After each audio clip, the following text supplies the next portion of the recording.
Everybody, good evening. Good evening. Welcome to Let's Coach Live Masterclass. This is a regular session that we have organized by CCMC Alumni Club. This is Certified Chief Master Coach Alumni. Thank you so much to the committee members, Gregory, Angela, Floris, everyone else, Rick, who are all in the committee as vice presidents, with all your support to organize and make this event happen regularly. Thank you so much. This is our 5th session already, and it's a great honor for us to have Mahesh here this evening. Thank you so much. We really appreciate your time and your presence here this evening. I want to pass over the mic over to EGI Guy or Guy Rouse, who is the president of CCMC Alumni. Let's give a big hand to Guy Rouse. Thank you so much. Excellent. Great to have everyone, and as always, nice. Thanks, Dr. Peter, for the introduction, and of course, special thanks to ITD World for sponsoring the CCMC Alumni Masterclass. As always, the CCMC Alumni is a group of master coaches. We want to grow coaching, the coaching culture everywhere. And through the Let's Coach Masterclass, we continue to grow our coaches and share the value of coaching to the world. And as Dr. Peter mentioned earlier, please do turn on your cameras. Don't be shy. It's always great to see you. If you would like to tell us where you're from, just drop a note in the chat box and give us your name. There's a lot of people are interested to see who's here and just to say hello. And of course, if you have something interesting to say, drop it in the chat as well. We always love to hear that.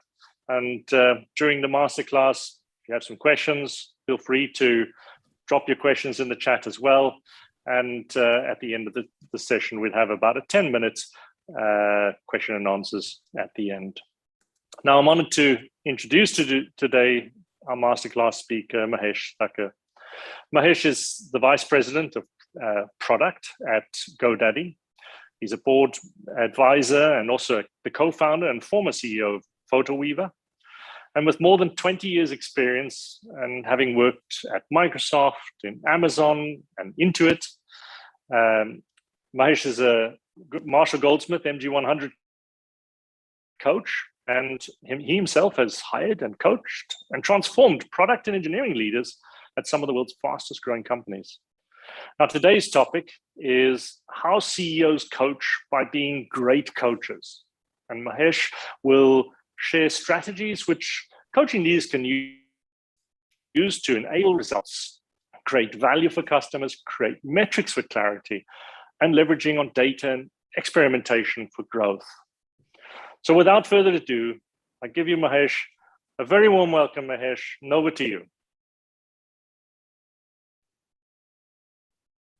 Thank you so much, Guy, for that warm welcome and for that warm introduction. It is indeed my pleasure and an honor to be here with such an amazing and elite group. I'm super excited to join this session, and I'm looking forward to making this a conversation with you guys. Without further ado, I'm going to start to share my screen and have us dive into the topic for today. Can you guys see my screen? Yes. Excellent. So I'm just going to go full screen right here in a minute.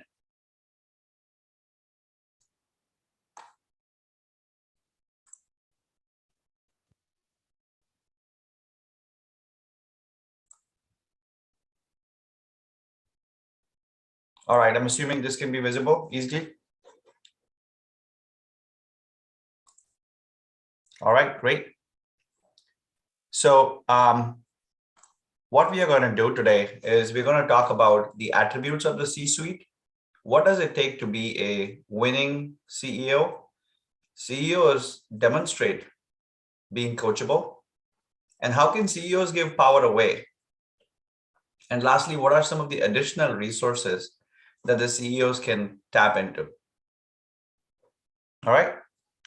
So let's get started here. When we say C-suite, when we say CXOs, what does this mean? This is usually the set of people who are reporting to the CEO or to a CXO, which means a Chief Technology Officer, Chief Data Officer, Chief Information Officer, Chief Revenue Officer. There's a whole range of chiefs in the company. These are very smart, very talented, very successful, very capable people. And in the right way, they do not want to be told what to do. They have actually been hired so that they can tell what needs to be done to take the company, the business, the customer to the next level. And that's who you hire. You hire very top leadership talent as a CXO in an organization. However, they may be willing to listen and have a dialogue. What that means is you cannot tell Mike, go do this tomorrow, or Mike, this is what I want you to do next month. You have to have a dialogue in a way where both parties listen, understand, and deeply align what this means. To some, that may be coaching. To some, that may be an open conversation. And to some, it is alignment. But regardless, these are folks who are very smart and very talented. And sometimes they may have been in the role longer, or they may have been in the company longer than even the CEO himself or herself. So when you come in as a CEO from outside and you're trying to tell leaders who've been with the company 5, 10, 20 years, you have to have some very unique, very different skills to be able to not only come in, but come in and create that impact. And unless you as a CEO can truly connect with that C-suite and be able to coach them, as a CEO, you may never be able to create that impact. So for the number one thing that you've been hired for, let's say that is growing a company or turning a company around or taking a company IPO or increasing the valuation of the company, whatever that Herculean goal the CEO has on his or her shoulder, they need to bring their people along. And for that, you have to be able to get into a conversation or coaching or mentoring or whatever you want to call it. Everybody with me so far? All right. So let's do a question. For me, absolutely, I'm speaking, so I'm awake, but it's 4:40 in the morning for me. I want to see if other people are awake. I would love to ask you guys a question. My question for you guys today is, who is your favorite CEO? Please enter their name and the company they are with in the Zoom chat for us. I would love to see what this group thinks. Steve Jobs, Mark Zuckerberg, Satya, Musk. God, that was awesome, guy. Musk, Elon Musk. All right. Dr. Peter. All right. We have some good CEOs amongst us today. Jack Ma. Good. Any other favorites? Good. Good. Dr. Peter. Excellent. Richard Branson. He's founded numerous companies, multiple time CEO. Master Coach Rick. Awesome. Branson. Pat. Yes, Intel CEO, formerly VMware. Dr. Peter. Nice.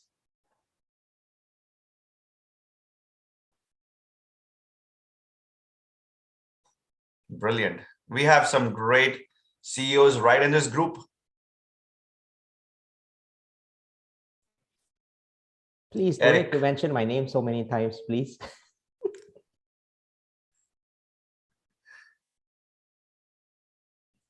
Such an honor to be with this group. Jason Basecamp. Awesome, awesome. Look at this group. I'm amazed to be here, and I'm seeing so many names resonate with people, including Guy, Dr. Peter. And then what that does is it just reminds us that these folks have been doing things consistently well. which means some of the folks in this group will get to validate some of the assumptions or the theories I'm going to share here and some of the observations I've made during my time working in the industry and outside the industry. What does it take? So the next question I'm going to move us on is, what does it take to be a winning CEO?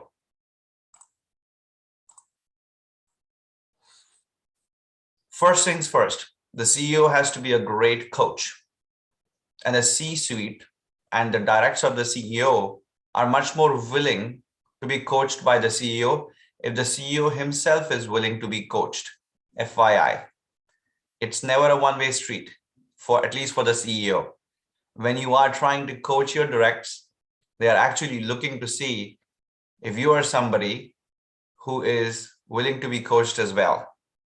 So they are willing to have that dialogue, like I mentioned. They prefer an informal setting. So you cannot tell them like, let me coach you. Let me tell you every Monday what to do at your job. That's not going to fly. You have to be able to understand and demonstrate that you indeed as a CEO are coachable yourself. But that also poses a big question. What in the world can the CEO do himself or herself to demonstrate that they are coachable? Because that would mean the CEO saying, I lack something, I don't know something, and I need coaching, right? Can the CEO say that? Yeah. So if the CEO said that, feel free to put the word that comes to your mind. What does that make the CEO? If the CEO raises his or her hand and says, I need coaching, I need help, I need advice, what does that make that CEO? What's the one word that comes to your mind? Humble, vulnerable, honest, authentic, vulnerable. Yes, humility. Open, sincere. That's good, Lan. Coachable. Angela says vulnerability-based trust. Leah says genuine. Greg says courageous. Yes, yes. All of you are right. So that means the CEO actually, nobody said that the CEO doesn't lack the skills necessary. Nobody even came close to saying incompetent. That's the best part. So that takes us to the next question. What can a CEO do to demonstrate? Before I dive deeper into that section, I would love to have you guys chat, since this group is so amazing in thinking through. What can they do? What can he or she do to demonstrate that they are coachable? Listen. Good. Anything else that comes to your mind? Ask for feed forward ideas, how to do better. Yes, I like feed forward more than feedback. Feed forward is getting advice on what could we do in the future versus getting stuck in the past. Like a year ago, you did this or we did this. 6 months ago, we messed up here. That's not going to take us forward. Open to receiving feedback. Yes. Observe, very important. Open-minded, excellent. Commit to getting help and taking action on agreement as agreed. Yes. Think carefully before answering your questions. Very important skill. Learn and unlearn. I like unlearn a lot. You have to leave the baggages of the past, the behaviors, the attitudes, the skills of the past in order to embrace the future. Encourage ideas. Greg says asking questions. Angela says learn and unlearn. Yes. Excellent. Let's get deeper into, so you guys are all right. You guys are absolutely on point here. Let's get deeper into how would they actually be coachable by also giving power away. Now, reflect on this for just a minute before I dive deep here. A lot of folks assume that the position comes with power, the position comes with responsibility, and the position comes with people. But many people do not understand what do they do with that power. Many people do not understand how do they actually do the right thing with the power that they have been given at the job. And this is applicable to the CEO. This is applicable to the CTO. This is also applicable to anybody who has a huge responsibility, such as a company president who may have $1 billion revenue goal for 2022 or a 10 billion goal for the next 3 years. So let's get started with how would they even give power away or show that they're coachable by giving power away. So here's my first example and the first attribute. We did see on chat, listen. So this is a name that also came up in chat, Satya Nadella. He is actually out there in Europe somewhere, listening and observing and learning from students on how they're actually using Minecraft, the game that Microsoft Studios publish or give out to their customers. He's sitting and understanding and observing from their customers, how in the world are they engaging? How in the world are they using the product? Are they having fun? And you can see him immersing in that experience. Now, obviously, he could have gone to NPS surveys, Net Promoter Score surveys, customer feedback, and so many tools. But there is a different kind of an engagement that the CEO is actually demonstrating and showing that he's learning live. This listening tour could be with any stakeholder. It could be with your customers, with your employees, with your shareholders, with communities around the world, or it could be with any institution that is directly or indirectly engaging with or affected by your company, your product, your service. It doesn't have to be just customers. I was at Intuit when the change of guard, when we had a new CEO come in. We had Brad before and Sasan came in. And I saw him, I was a part of the listening tour that he did with thousands of employees around the globe. And that was possible because he deeply cared about what is going on and what can he do to make an impact, not just at one part of the organization, not just with product or customers, but employees and communities around the world, and have that full 360-degree view.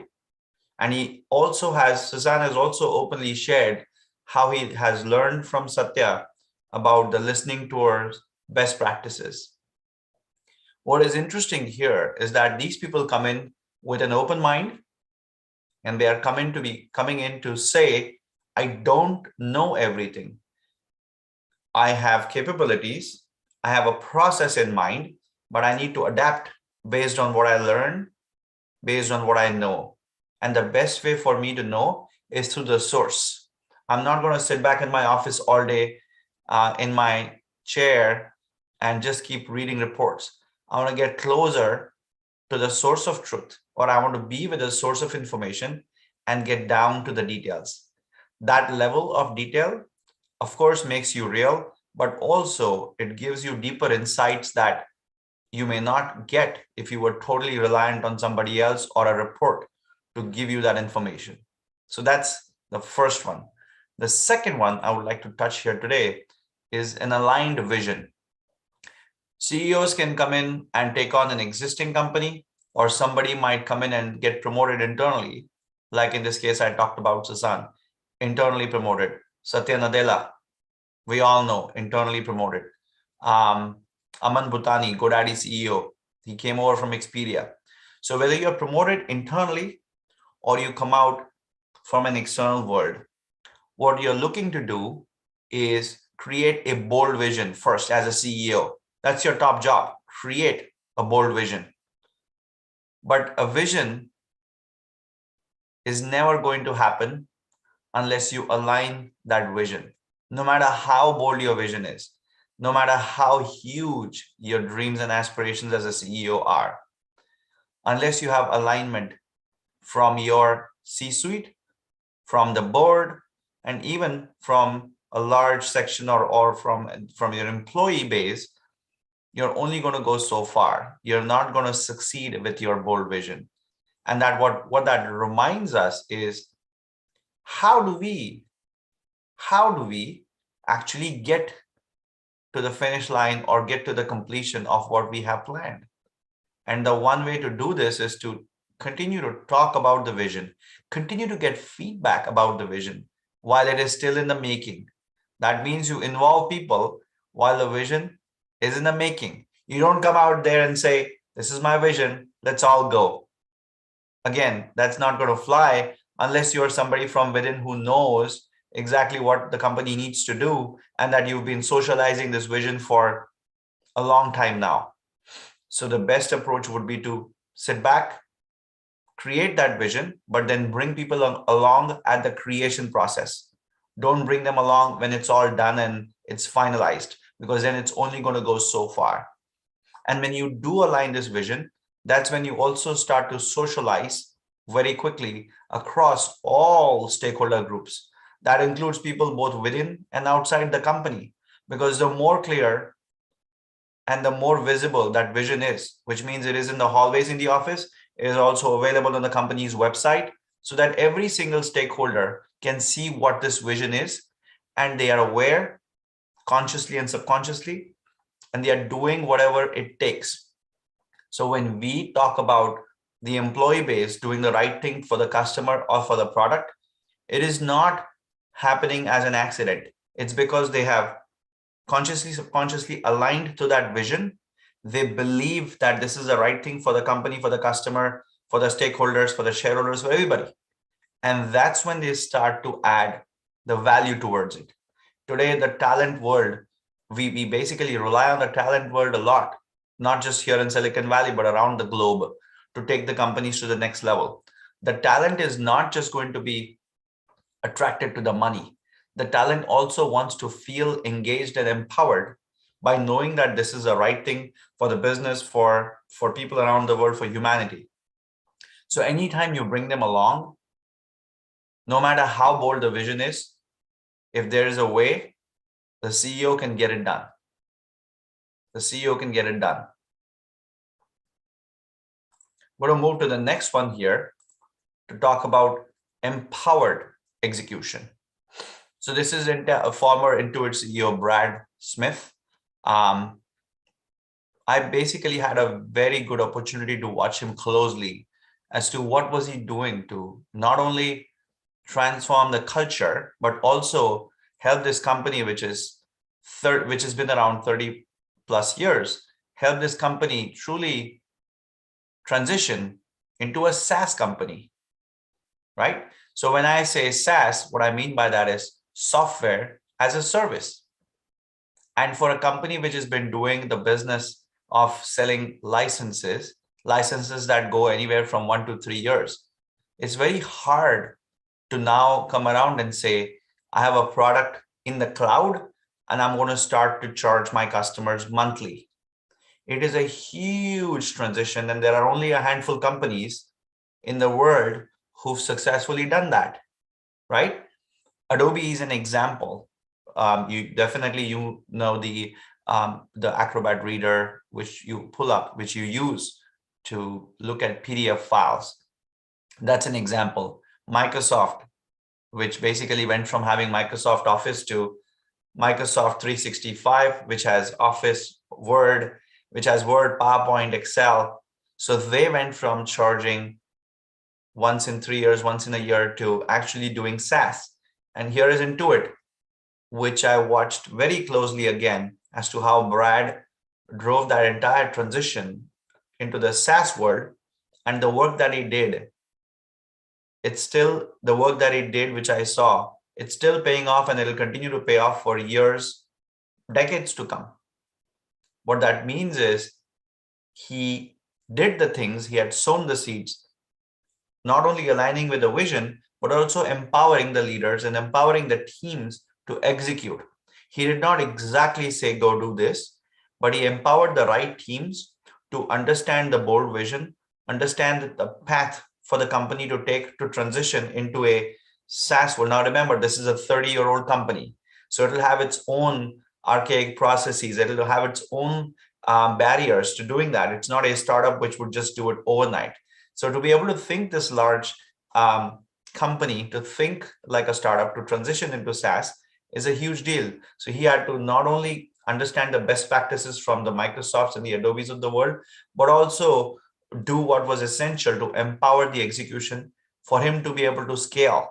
And what that also meant is we brought in the best practices. As an example, we understood that the design teams are going to largely be responsible to help customers have the right design, the right experience to migrate or choose to migrate from, let's say, a desktop to cloud, or to go from desktop to mobile, or to understand that if I go to the cloud, my product, my data is going to be secure.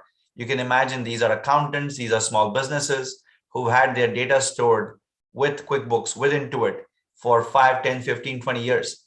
Getting them to understand cloud, getting them to understand mobile, while continuing to get them to stay engaged with the company and not leave to the competition.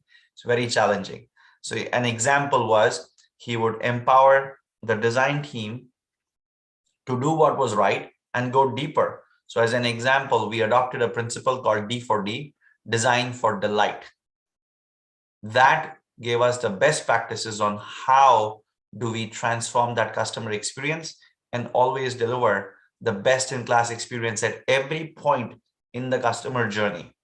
Obviously, the CEO is not going to be in every conversation or every meeting to understand what's happening to the customer journey, but empowering the teams to decide what is our right experience, where are we today, where do we need to go from an experience standpoint, helped the company and also helped his bold vision to be accomplished. And you can yourself see the financial performance, the stock performance. It's pretty much gotten 6x in the last 6 years or 7 years. And that's something which is measurable. These are the kind of OKRs, objective key results, which are measurable. And the company under Sasan continues to blow past expectations. It's a phenomenal leadership model applied to modern businesses to see what could happen, what could potentially happen if the CEO and his directs did the right thing. Not just his directs, but the overall CXOs. CXOs may not always report to the CEO. There could be multiple levels, but once things are done right, you truly get to experience the impact. Starting with the culture, starting with the execution, but eventually all the metrics start to light up in our favorite color, which is green. All right. The next one I'll take as an example, the next principle that CEOs can apply to demonstrate their coachable is they apply a customer-centric culture to the company. And what that means is the CEO almost always again says, I don't have the answer, let the customer decide. Now, this is basically my time back at Amazon, where many products, including Amazon Prime, the fulfillment aspect, which the marketplace merchants get, those were still being experimented. Those were still seen as early stage products or early stage ideas. So why were they ideas? They were ideas because nobody knew, not even Jeff knew if something would work. What they had was they had laid a foundation of the company. They had the retail business going really well. The marketplace was still being, I'm talking 10, 11 years ago, the marketplace part was still being figured out. It was still growing, it was still scaling. But then he still reiterated the same culture, the same playbook that they had used for scaling retail, which was the first business from the 90s. And there was consistency in that, meaning for the retail business, we figured out that the number one thing that has made us successful by far is the obsessive compulsive focus on customers. And that same mindset, that same playbook was brought over to the marketplace business. That same playbook was brought over to the Prime business. That same playbook was brought over to the Alexa business. And when you look at that, approach, what the CEO is again trying to say is, I don't have all the answers. You don't need to come to me to ask what you need to do, but continue to stay close to the customer. Understand what they need today, figure out what they need tomorrow, build for it, and continue to test, which means continue to learn and grow. The test and learn part is often what companies miss out on, and I'll touch on that as well. But when you think about the customer-centric culture, I'm sure you all have used one or more products from Amazon. And if you look at their leadership principles, the 14 Amazon leadership principles, one of them is customer obsession. So even before you join a company like that, you get a huge you get a huge email notification about their leadership values, their leadership principles in action. And you could totally see how they are being open and very clear about what is the culture like, what do they believe in, and what would they like their teams to believe in, or what would they like the employees to believe in before they join. So once again, a very customer-centric culture, but the CEO in this situation is actually stepping back and saying, I don't have all the answers. We're going to let the customer decide. So while at Amazon, I had the chance to write, they have something called plan on a page, POAP. There are 6-pagers, there are 1-pagers, and these 6-pagers will have a 42-page, 52-page appendix as an example. It's extensive. It's a lot of research, a lot of data. But what that does to you, it allows you to understand what is the product doing? What does the customer want? What is the state of technology? And it allows the writer, the author of the document, to think through the details and present it to a bunch of senior leaders or even colleagues and peers for them to truly see what is somebody trying to propose and do for our customer. And once people understand, they all rally behind it and get it done. Well, that was something which got a lot of people to pause and reflect, not only the belief in the customer obsession or customer-centric culture, but also in the fact that if you can write things down and if you can observe and write things down on what is it that the customer wants, it helps the company completely understand where we are and where we want to go. And that playbook, just doing that one thing right, can take the company to an all new level if done consistently.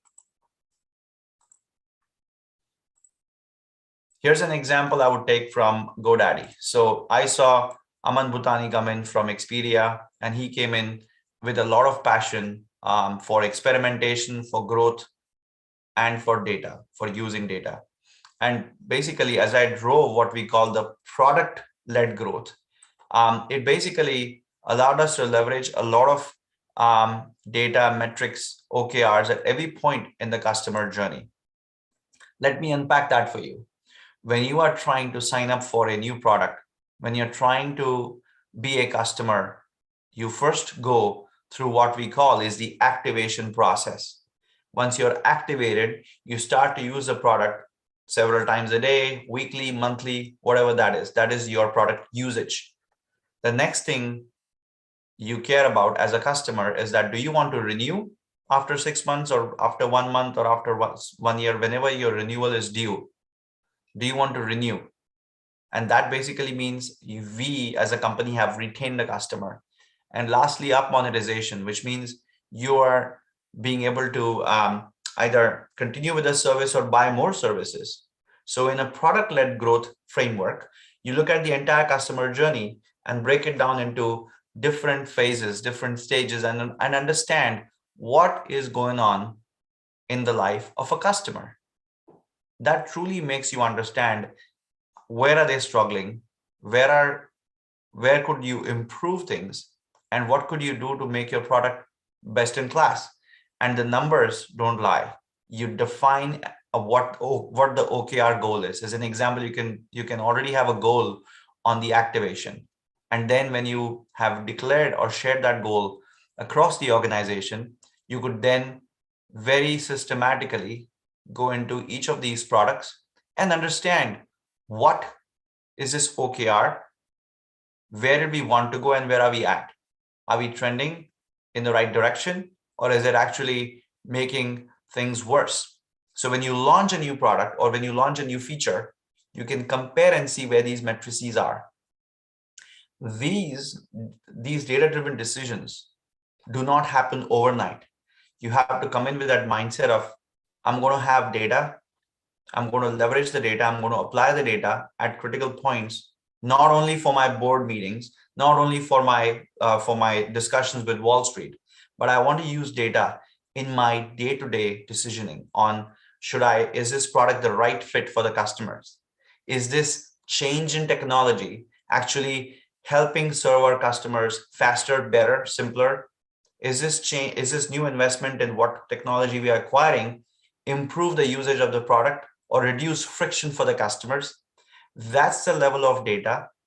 And once you establish that in the culture, you can allow your chief data officer, your chief technology officer, you can allow the chief information officer, all these folks to come in, even the chief financial officer. Wouldn't he want the customers to renew and retain? But the renew and retain wouldn't happen unless you actually have gathered, reviewed, and applied the data every step of the way before the renewal, before the retention needs to happen. And that's that part where the CEO comes in and says, I don't have all the answers, but I definitely am interested in doing what we call is being data-driven. I want to make sure we understand the data every step of the way and make the right decision. And when you think about this, there are some very good books written. Measure What Matters, one of my favorites. This is a book where you understand way back when Intel actually came up with OKRs, objective key results. And these are applicable not only to large companies, but even a small business could really win by applying it. So what you look at that, when you look at that book, you realize Intel, and I had an opportunity to work at Intel almost 20 years ago. So we had the chip being manufactured, and then at that plant, when the wafer is going from one stage to the other, you really have to be precise and methodical about the efficiency of production and minimizing the cost or the waste, if you will, minimizing the waste. And that gets you laser focused on data, on numbers, every step of the way in the complex manufacturing world. When you bring that whole process around, you will see that companies like Google, Uber, they have all now applied this whole process of OKRs. And then some companies, including Microsoft, they also call them KPIs, key performance indicators. Those are all similar or the same thing. The net of it is, as a company, no matter what size you are at, as long as you can demonstrate what are the true OKRs or matrices that you're all going after, teams are clear. When it gets down further in the organization, they can decide what they can do to support that OKR. As an example, at the CEO level, they may have an OKR goal for actually growing the usage. But for the CTO, to support that usage growth, they may have to support what is called the scale. And for the systems to scale, they may be measuring something called uptime. So guess what? For the CTO and for his troops, that uptime becomes important. That's their OKR to support the CEO level OKR called growth. So for them to know that this is their OKR, they need to understand and align what is that top level goal as a company we are all driving for. So when the CEO does that, he gives an opportunity for his team to review, to reflect and provide feedback. Once that alignment happens, magic is visible, because now everybody comes in and says, this is my OKR for 2022. This is my OKR for 2023. And here are the things I'm doing to get to those OKRs. That allows literally every conversation to become centered on data, and every decision that you make for investments becomes very aligned with what is it that you're trying to do. One of the most important things that new CEOs have to do is to understand what were the OKRs, and if they are changing them, what would the new ones look like, and communicate that, not just communicate, but actually work with their directs, work with the teams to align on what the new OKRs would be and why. Calling out an OKR is not enough, but sizing it. What are we looking at? Are we looking at a 10% growth or a 20% growth? What's our OKR? Are we looking at a 99% uptime or a 99.99 uptime? What is that OKR? being precise, communicating, and making sure that there is alignment serves a lot. It goes a long way for the CEO and for the C-suite. And needless to say, when you bring that kind of rigor, your teams are aligned, and also the board can see the impact of doing that, because it's clearly a signal to the company, to the employees, that this is a data-driven culture, this is a data-driven mindset, and the complexities around decision making are removed. You're not biased saying, I believe we should do this, I think we should do that. No, there's no guesswork. There's no he said, she said. There's no hippo, the highest paid person's opinion. Hippo is what we call. So you avoid the hippo by actually signing up to say, I'm going to go and I'm going to look at the data and let the data help me make that decision, or let the data decide. And when the CEO does that, he or she is walking into the room declaring, I, for one, do not know what is the right thing. Let's look at the data. Or once you have the data, let's now assess which is the right way to make the investments, or which is the right way to actually which way should we go to not make that investment, and pivot along the way. And something that also brings a lot of trust and credibility once you do that.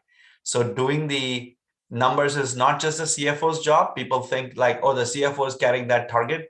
It is not the case anymore. The CFO is not going to see billions of dollars or hundreds of millions just by putting a goal.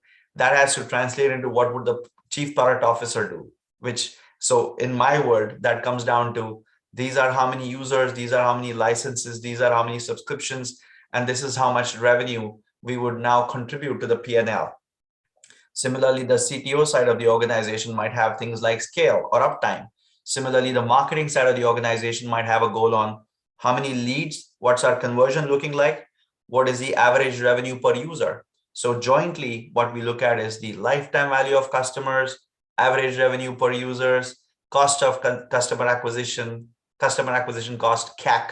These are all different matrices that these are all matrices that different teams start to look at and become aware.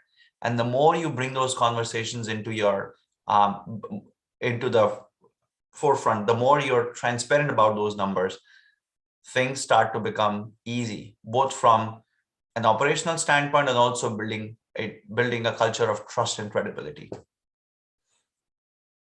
And one thing which I want to highlight, I've shared these 5 principles, but these principles are not just for large companies.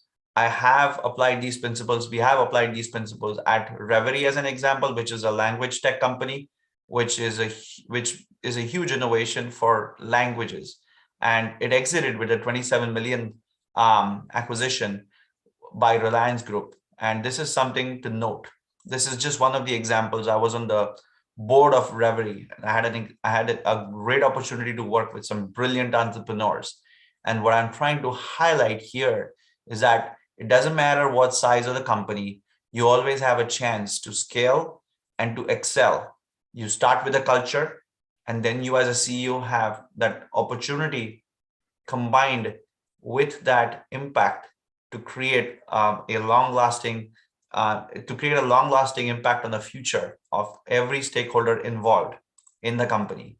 So in summary, what the CEO can do to demonstrate being coachable, we walk through doing listening tours, being aligned, bringing alignment to the vision, so that makes it the aligned vision, empowered execution, a customer-centric culture, and lastly, data-driven leadership. By doing these things, the CEO is demonstrating that he or she is willing to listen and learn. And remember, these things do not take away the fact that CEO still can sit down with his or her directs and ask open-ended questions. Obviously, you can say, how can I help?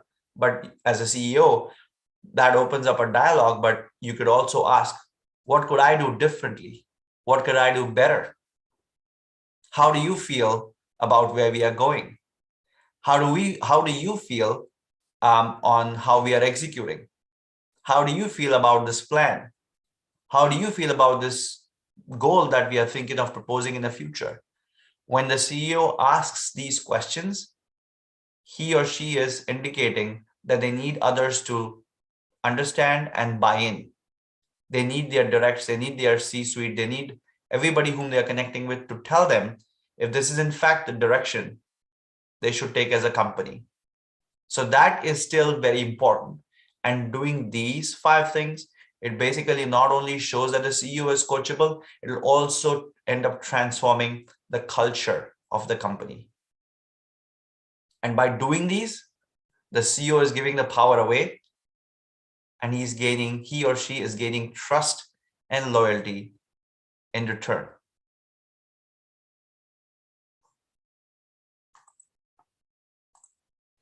There are some additional resources which are often overlooked. While I am on the board of a few companies, what I observe is sometimes these resources do not get fully leveraged. So one thing you would want to consider as a CEO is to make sure that you also reach out to your board members. The board members are sometimes on the board of multiple companies, and they have seen that whole script play out before. So there is a very high chance that you could build strong relationships with the board and actually get very good advice as you go along. And that's something that I highly advise CEOs to do. Build a good relationship with your board and go deeper on topics that are close to your heart. Go deeper on topics that will make you better. Go deeper on topics that will help you execute better. The CEOs can also hire professional coaches who've either been in the industry or been there, done that, or professional coaches who've coached similar company CEOs to go through that journey, or professional coaches who actually can help them with a skill set they're trying to improve. And they can also look at leading companies within and even outside the industry.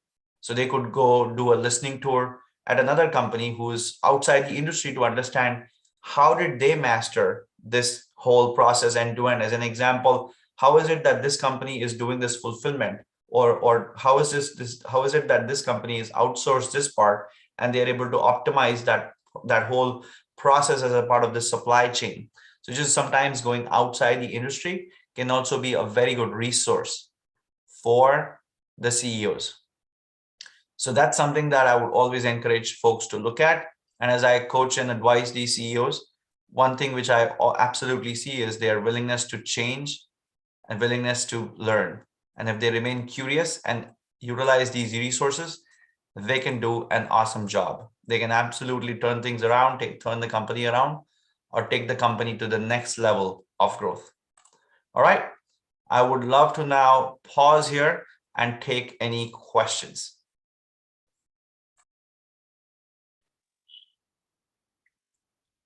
Great, everyone. Don't be shy. Do you want to raise a hand, open your mic, have a chat? Amazing talk. Thanks, Mahesh. And give power away and gain trust and loyalty in return. What questions? Anyone have any questions? I got one. Guy. Yes, Rick. Gregory. Coach Gregory. Hey, Mahesh. It's finally good to actually meet you kind of face to face. We've exchanged a lot of messages, so it's nice to meet you finally. Well, I've got a direct question. So, do you coach your CEO at GoDaddy? It's a two-way street. Yes, like I mentioned, we have a chance to sit down and look at customer insights, look at data, and the openness actually allows him to be coachable and for him to coach us in the process. Okay, so he's using multiple coaching people, and all his team coaches him. Okay. He's a role model. He role models what he wants us to do. And that's the best part about leaders that you work with. When you work with the right leaders, they are not trying to tell that they're the smartest people in the room. They're actually trying to make sure other people, other leaders understand their strengths and they leverage their own smartness to do the right thing for the business and for the customers. Thank you.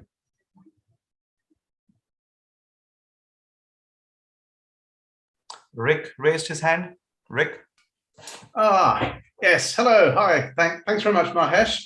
So question, it's great that, okay, the CEO needs to be open, vulnerable, honest and everything, and be coachable. What happens, let's say there's an incoming CEO who tries to be coachable and finds actually that his C-level people aren't open to being coachable themselves? What would be your coaching advice to that organization or even to that CEO? Certainly. Great question, Rick. And we have definitely seen that happen over and over when a CEO is coming from the outside, from outside, and if there are seasoned players in the C-suite reporting into him, they may have been in the role way longer. They may have been in the job 10, 15, 20 years, grown from within. They've seen the company go north, south. They have a lot more context. And when a new CEO comes in, anytime he or she has a proposal or a plan, they'll come in and they'll have a very strong feedback about, we tried this last year, or you won't believe we tried this 10 years ago and it never worked. Or wait a minute, I have a different idea for you. We may do it this way and we'll survive the storm. So there's always going to be people who are very subjective. They think they know it all, but that exactly is the problem. When you have leaders who think they've seen everything and that they know it all, that is a red flag for everybody, including the CEO. So at that point, what the CEO is doing is they're not trying to get directly to the action. They have to start over, not from the action. They have to start over from the mindset of what is that mindset that I need to have in my C-suite for them to break this barrier. Let's say they've always been playing in this 100 million revenue for the last 5 years. Why is it that the company is unable to go from 100 to 120, 100 to 150? And if my goal is to take them from 100 to 100, 100 to 200, it's the actions or the action set is not enough. Because the challenge is they will not move towards the action set. Even if they did, they will do so half-heartedly. So the CEO has to start doing this step by step by influencing and upgrading the mindset of the directs. And one way to do this is to get them to understand that even the best, whatever they can resonate with, even the best sports teams or even the best performers, they have to up their game. And for that, they need to constantly practice. They have to constantly learn. They have to renew their approach, and they have to constantly keep learning and trying. So learn, constantly try new things and constantly learn. And lastly, being open to changing. It's something that is essential. So I would advise that CEO to quickly work on the mindset, that how open their teams are, and just that before even getting into any action. And the CEO will have to make sure they understand if it's just one person or everybody. Because if it's everybody, it's a much deeper cultural issue. If it's just one person, then he or she will have to figure out what is that coaching plan for this person, so that it's not like, let me coach you to get better. It's about, let me help you understand what this company who's in a similar revenue range did this. And what do you think about this idea? How about we try this? And the CEO will have to consistently work on seeing what works with this person and what doesn't.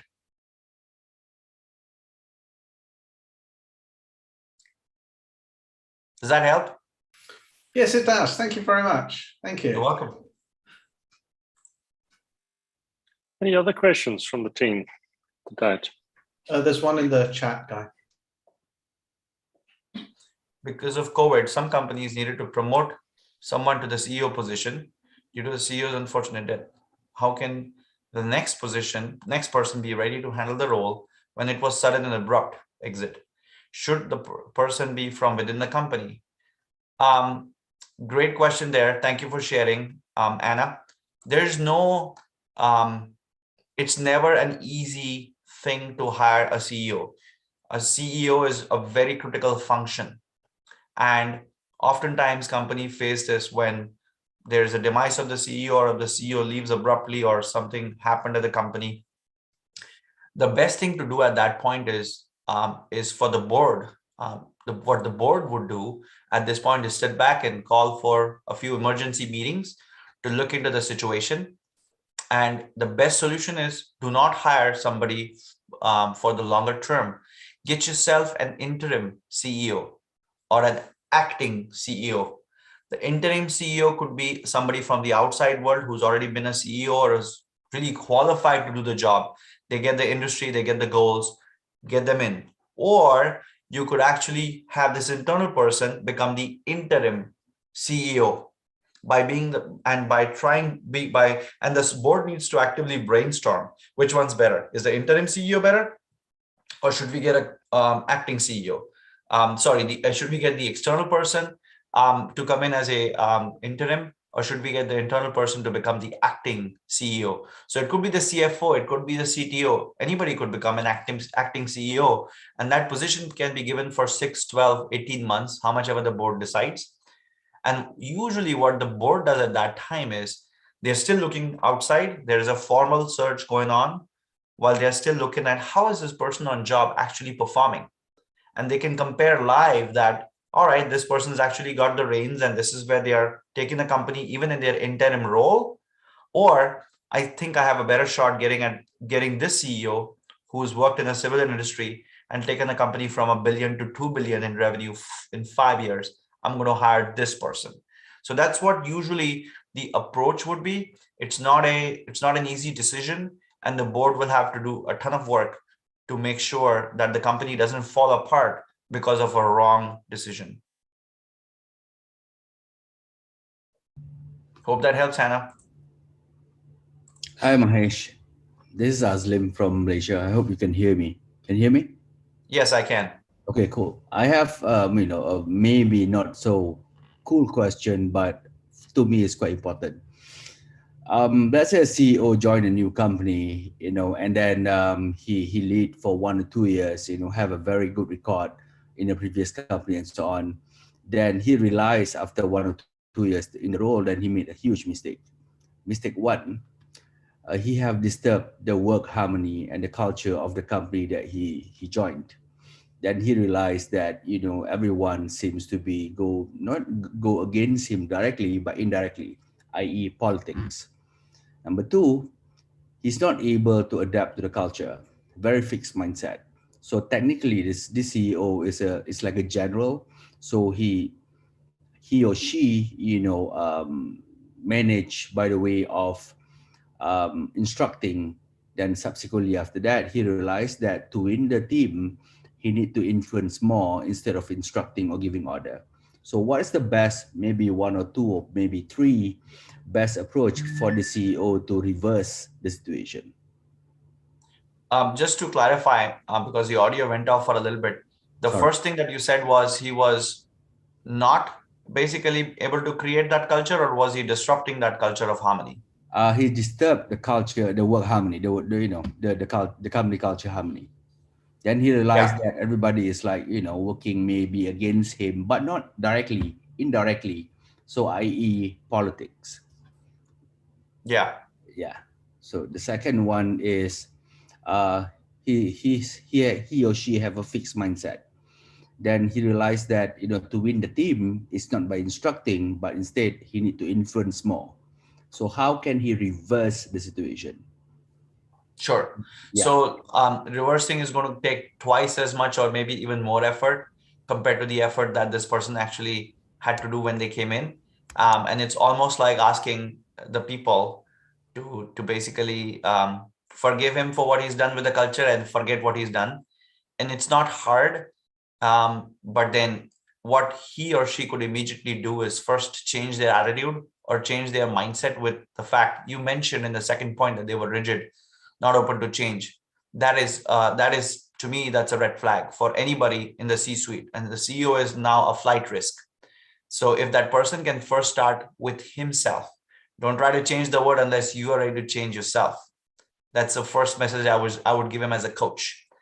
And the second thing I would ask him is this the right company, the right team, the right opportunity for you still? Like, do you feel the same way you did when you took the job day one, or has something changed? Unless they feel from their heart that this is their number one mission in life, this is their number one mission and goal, that person is not going to succeed. So start by asking the hard question. Do you still feel that you want to make this and this is your number one mission? Number two, would you commit to changing yourself? And now that you know so much about the company culture and you know where you've been and where they are you willing to change? Which is going to be hard initially, but much more easier. Once those two happen, then the next thing that this person would do is go all out, do all hands, do town halls, and explain to people. Since you mentioned that there's politics and people are playing against him, he could actually go all out and say, what has his last 2 years been? What has that experience been like for him? What has it taught him? It doesn't mean he has to go all out and say, oh, I was wrong and I messed up. We're not saying that. He can actually make a note to say, this is what I've observed, this is how I have learned, and this is how I plan to change myself. And hopefully this is how it will benefit the business, the customer, the company. So now he has to go and quickly win the hearts and minds of people. But that'll only happen when, number one, he's truly aligned and this is his number one mission. If that is not the case, he should get off and let somebody do it, because as a CEO, he might ruin the company before even he or she realizes. Superb. Thank you. Appreciate that, man. Thank you. You're welcome. Excellent sound advice. Thank you very much. Thanks, Mahesh, and thanks for the question. Dr. Peter, over to you, Dr. Peter. Thank you very much. I'll just have one quick question and then we can summarize the whole thing. Thank you so much, Mahesh. Very insightful. So when it comes to empowering, or in other words, giving away power, is there a particular set best practice, or could it be, well, I see different CEOs. I see one who empowers people across the board, all team members. I see CEOs who do it to specific people and not to certain others. And then I see CEOs who will vary their approach depending on the situation.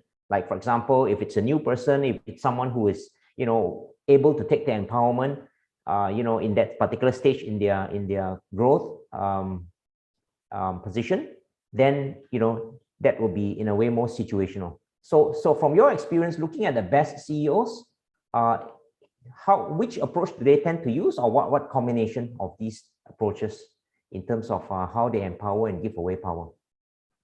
Great question, Dr. Peter.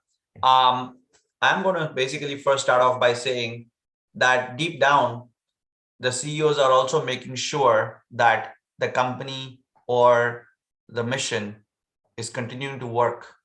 And they want to make sure that when they hand something to somebody as a whether you call it a mission, part of the mission, or power, deep down, they want to make sure that person is capable and that they're successful.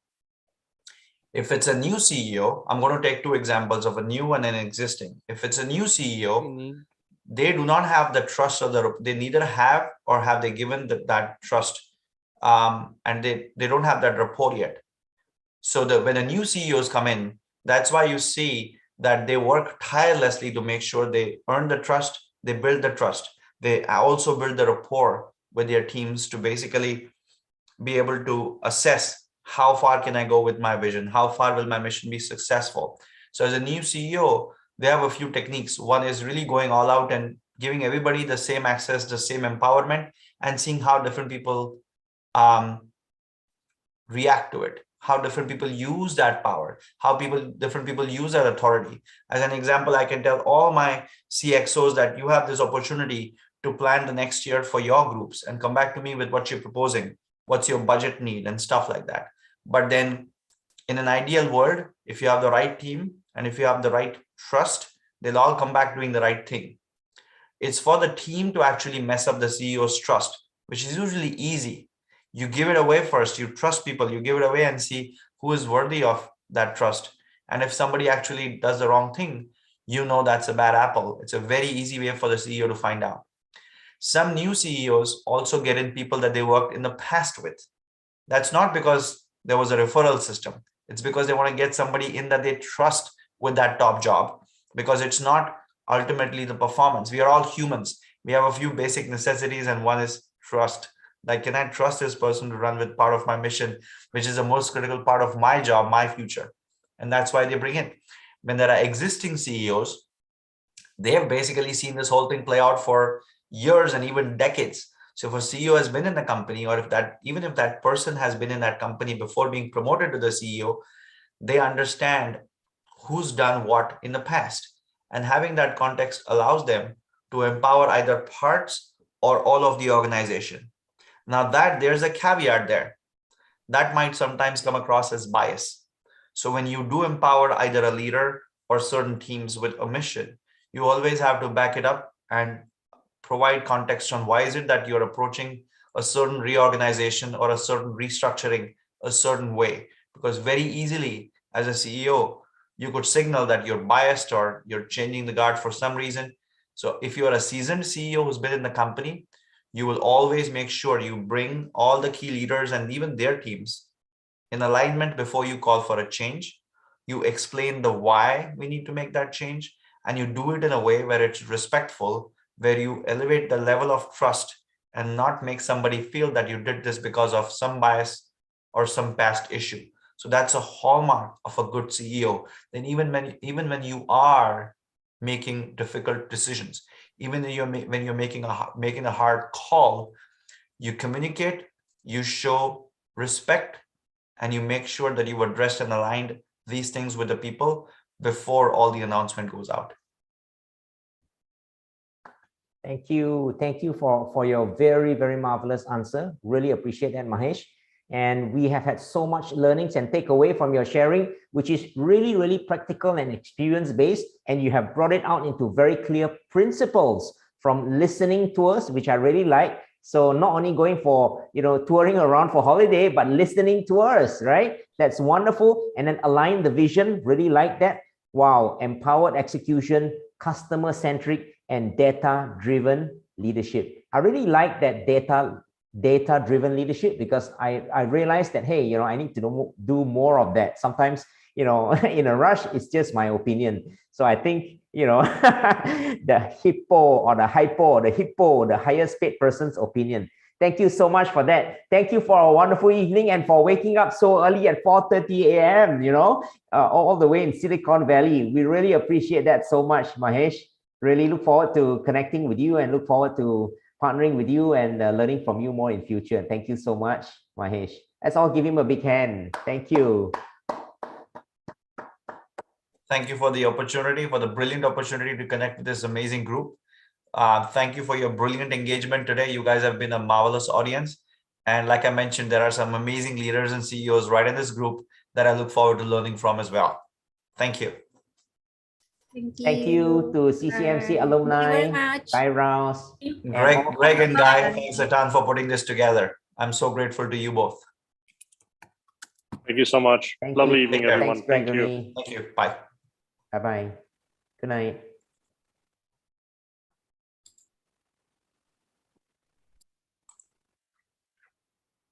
Excellent. Thank you. Thanks, Brendan and team, for setting it up. Nicely done. Thank you. So when is the next one? January 9. I think it's 9. Working on it. Ongoing. Anyway, have a good one. Have a good night, everyone.